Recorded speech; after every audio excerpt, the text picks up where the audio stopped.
কোটা সংস্কার আন্দোলন চলাকালীন সারা দেশে মৃত্যু, সহিংসতা, নাশকতা, অগ্নিসংযোগ, লুটপাটের ঘটনা তদন্তে গঠিত ১ সদস্যের বিচার বিভাগীয় কমিশনকে ৩ সদস্যে উন্নীত করা হয়েছে। বাড়ানো হয়েছে কার্যপরিধি। সুপ্রিম কোর্টের বিচারপতি দিলিরুজ্জামানকে সভাপতি করে গঠিত কমিশনের অপর ২ সদস্য হলেন বিচারপতি এম জাহিদ সারওয়ার এবং বিচারপতি শওকত আলী চৌধুরী। বিকেলে সুপ্রিম কোর্টের সংবাদ সম্মেলনে এসব কথা বলেন তদন্ত কমিশনের সভাপতি। বলেন, নতুন কমিশন গত ১৬ জুলাই থেকে ২১ জুলাই পর্যন্ত ঢাকাসহ সারা দেশে কোটা সংস্কার আন্দোলনকে কেন্দ্র করে সংঘটিত মৃত্যু, নাশকতা ও অন্যান্য অপরাধের বিষয়ে দায়ী ব্যক্তিদের চিহ্নিত করতে কাজ করবে।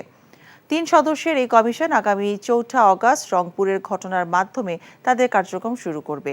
সেখানে বেগম রোকেয়া বিশ্ববিদ্যালয়ের ছাত্র আবু সাইদ সহ আরও ৫ ব্যক্তির মৃত্যুর জন্য দায়ী ব্যক্তিদের বিষয়ে নগরীর সার্কিট হাউসে ৭ অগাস্ট পর্যন্ত সাক্ষ্য প্রমাণ গ্রহণ করা হবে।